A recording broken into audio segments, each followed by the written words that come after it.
Perry Pencil.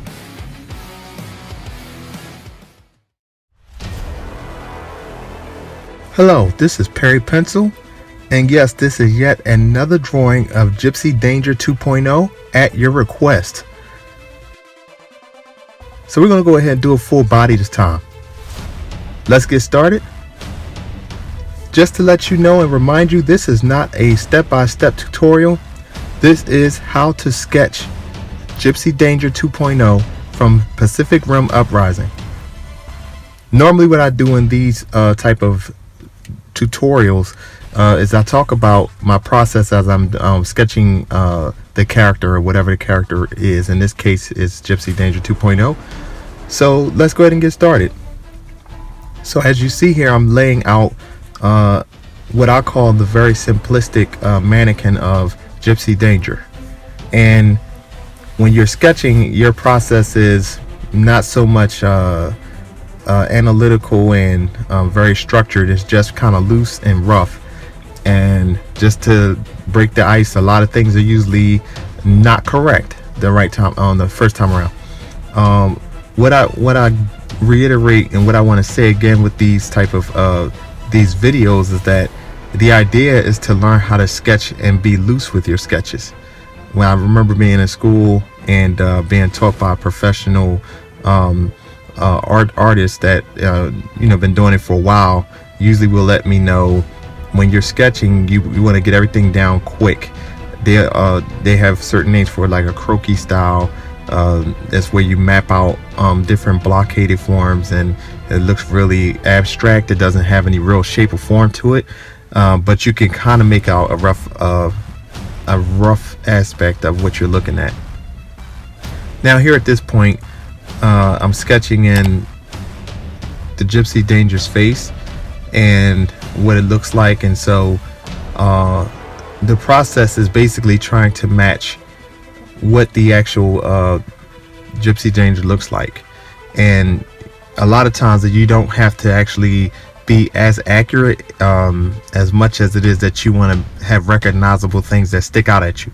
So for instance, when while I'm working on this, I'm looking at the way the structure of the Jaeger robot, what sticks out, what do I recognize in this. And again, at the back of the head, it almost has like a Wolverine look, where there's like two things that sticks out on the side, but it's just not quite as high. So this helps you kind of process what you're thinking about when you're sketching. I know when I'm doing these type of sketches, I'm thinking about what do I identify with the character, what makes him unique, the visor in the front of his face, things like that. That things that I can remember and look at, and what sets him apart from the other Jaeger robots. And that's pretty much all that I do. And within that process, you just want to take your time and just go over things. And if you notice, sketching, you can also use different types of pencils. I usually use a mechanical pencil that I have right now, pretty much to get the finer lines or the thinner lines. And I dance back and forth between that and an HB pencil or an H pencil or a B pencil, depending on how soft I need the pencil to be. So right now I'm dealing with the upper body of the Jaeger, and there's certain complex shapes here. If you notice, I'm putting them in and I'm matching it and looking at what I recognize, going back and forth to make sure that I'm putting as much detail that your eye may be able to catch when you see it and recognize it, and that's pretty much it. So again, I'm not being too careful, just like what I do with all of the sketch videos that I do. Each one is different. Specifically with this one, it has a lot of components, a lot of angles, very blockaded shapes, and different dynamics to it. So it's not as simple as a regular human form. So in this case, I'm pretty much going over as much as I can to match the Jaeger robot.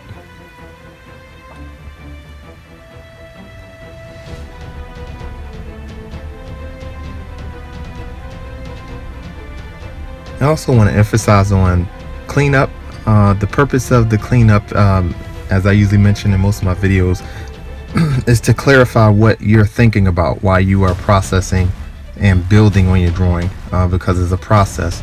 So initially when I started the drawing, it was very rough and had a bunch of overlapping lines going everywhere, and the eraser pretty much I lightened that up so that I could see what I'm looking at, or you can see clearly what I'm doing. And sometimes it can be very confusing when you don't clean your lines up a little bit and go back over it. There's more of a professional professional approach to your sketching, because again, you have different stages of it. So right now I'm at the stage of somewhat cleaning up and defining what part the chest I'm working on, and I can think it through a little clearer than if I left all the lines there. Some drawings you can leave all the lines there and it won't be as complicated. The process wouldn't be as hard to recognize what you're looking at. But in this case, the Jaeger has a lot of little different components and lines and shapes on it, so you don't want lines overlapping lines and then confusing lines, and it'll cause you to make mistakes and put lines where you didn't want them to be and have to go back, and you lose a lot of time that way.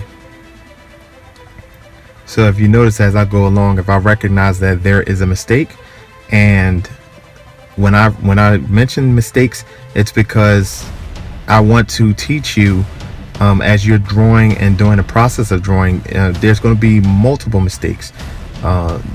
Don't concentrate so much on being perfect. To me, there's no such thing. There's always going to be something that you may forget, or that doesn't come out quite right, and the whole point of it is to get better each time you draw.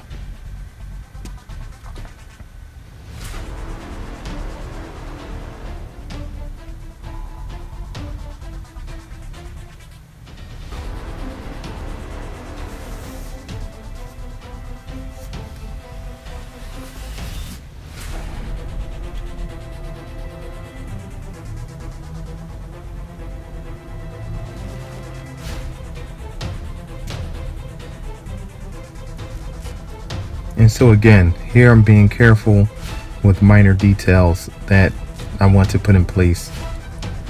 And it's also important because when you do it right then, instead of waiting later, because you can get so far along in the drawing until when your eye misses a lot of details, and you can actually look and see much later, oh, I forgot to put a little dot here, or a little when it comes to nuts and bolts of robots, they have a lot of different things that you can overlook if you go too far ahead of yourself. And that's one of the things that I want to introduce here in this video, is doing things while it's on your mind right now, because you will forget it and it will look complete, and you'll go back and look at it later and realize that you either missed a step, or something was done or drawn incorrectly.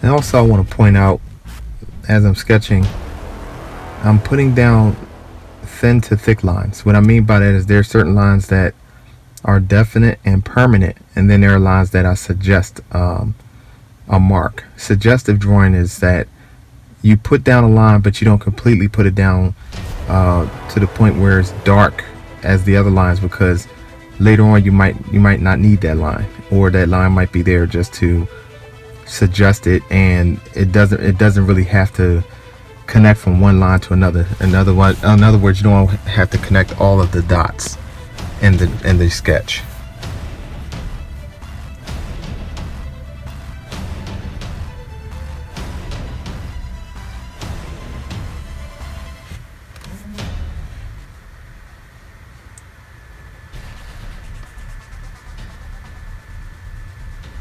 So at this point I'm matching them from left to right,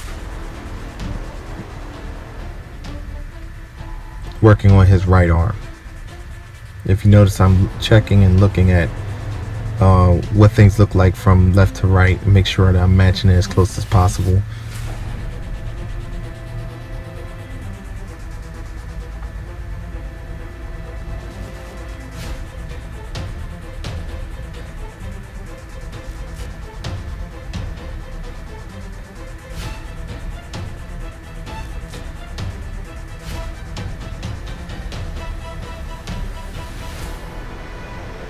And I just drew a light line across the mid thigh, and that's so that the fists line up the way they should line up.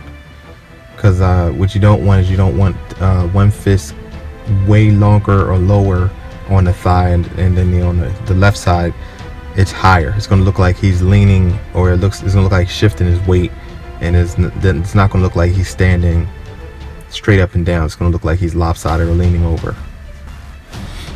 And notice again here I'm applying a little bit of knead eraser to lighten up the waist and the legs, so I can begin putting the detail on his waist.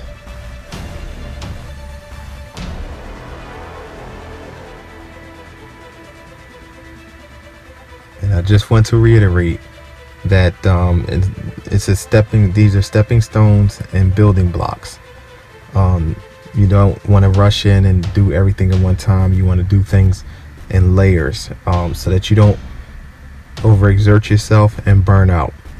The reason why I talk about these things in my videos is because these are things that I wanted somebody to tell me when I was coming along and doing a very, very complicated drawing, and then midway through the drawing I'm burnt out and I don't want to go back to drawing anymore because it's just too much to try and handle.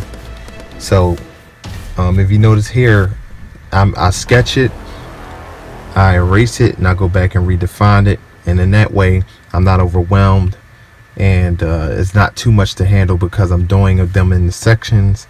I'm working from left to right or right to left, and then I go from the head to the chest down to the waist. And if you notice, I'm maneuvering throughout the sketch in a way that I can remember and go back to different parts of it and not forget where I was before, because just to put a little backdrop of a story in, I used to often forget what I was doing and then say, oh, I would just go ahead and rush and skip the left leg and jump over the right leg, finish the right leg, and then the left leg doesn't look like the right leg because I didn't commit the way I should have to the left leg, like I did with the right leg. And then what ends up happening, the right leg looks way better and more complete, and the left leg looks like I just left it undone and just got tired of doing it. So these are one of the things that I want to kind of put in here, and if you can notate it or if you can just put it in your memory banks, just understand that when it comes to a drawing, commit, but at the same time don't burn yourself out. Do things in stages and it'll be a lot more fun.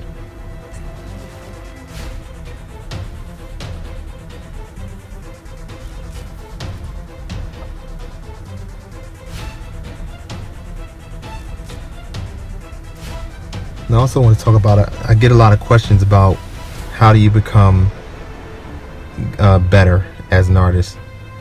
So I want to talk about that a little bit. How you get better at sketching, drawing, inking, or whatever it is that that you may be working on, whatever project you might have to do, is pretty much by doing it over and over again. Is repetition, and it's a commitment. So if you start off doing a drawing, and let's say if you get to a certain point and you say, well, like for instance, I'm working on the legs of the Jaeger now, and I might say, oh, you know what, the legs are too hard, I'm making too many mistakes, so I'm gonna go ahead and I'm not going to do it, I'm going to quit. Well, one of the things is you want to commit and solve the problem first before you quit.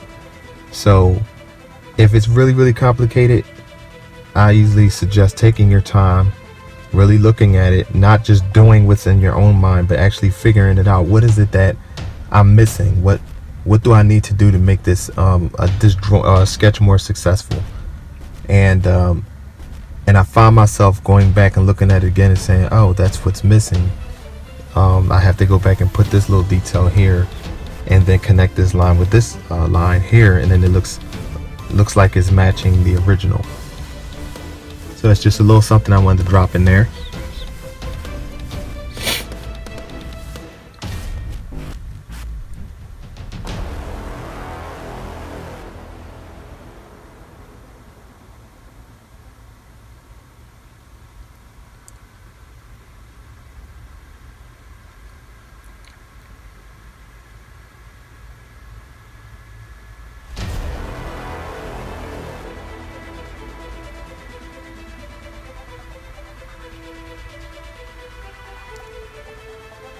And someone may be watching and wondering, what is the actual difference between a sketch and a drawing, or a combination of the two? And I'll say that a sketch is pretty much rough and oftentimes incomplete. So once I get finished drawing this or sketching this this Jaeger Gipsy Avenger 2.0, it's rough. There's a lot of it that has more than multiple lines. You might not be able to pick up on it with the naked eye, but it has overlapping lines and is not clean. So that's considered an incomplete sketch. A complete sketch would be cleaner and have a lot more to it. So notice I just went back in on another note and I made that line there thinner because that was too bulky for his rib cage. So I'm wrapping this up. I'm adding a little bit of detail here. Leave a comment in the comment section and let me know, did you like this sketch tutorial? Did you like this video? Is this your favorite Jaeger robot? Is Gipsy Avenger 2.0 the favorite? I'm also planning on doing other Jaeger robots, so look forward to the robots that were in Pacific Rim Uprising. I'm going to be doing a couple more, or whichever ones that were in the film. Leave it in the comments and let me know which one is your favorite, which one you like the most and why. If it's Gipsy Avenger 2.0, why you like him the most? Is it because he's the lead robot and is the most popular? I don't know, so I'm learning. I did have fun working on this. If you notice, I'm putting the final touches in, and this is one thing I want to mention before I go, is the shading aspect. If you notice, I'm shading in the parts that's considered negative space. So the negative space, you want to go ahead and sketch or use the side of your pencil for shading, adding a little bit of tone here to beef it up a little bit, and it doesn't have to be completed. It's just practice. So if you notice right here, I'm not taking it 100% as committed as if it was a completed drawing. So when you're using the side of your pencil, it's a technique that I use. So I chose to have the shadow on the left side of the figure, and that way the balance from right to left, you're getting your light source from the right, and the shadows on the left, so it kind of give a balance to the figure. So you continue to use the side of your pencil, and the side of the pencil is, it helps because the side of your pencil is softer, and you can get very, very nice tones with it and not go too dark. If you use the point of your pencil, what ends up happening is it's darker. So you can go extremely dark, like complete dark, almost 100% K or black shadow. But in this case, notice I'm using the tip of the pencil when I want to get really dark, and just the side of it when I want to have a half tone or a light gray. I definitely want to mention also, feel free to pause this video at any given time if you want to keep up, or you want to pause it to get more detail out of it. And that's going to do it. Thanks for stopping by. Thanks for watching. Please subscribe by pressing this round button at the bottom. Also, click on one of the 2 top videos at the top. Please like this video, tell a friend, and share it on Facebook. Thank you. Perry Pencil.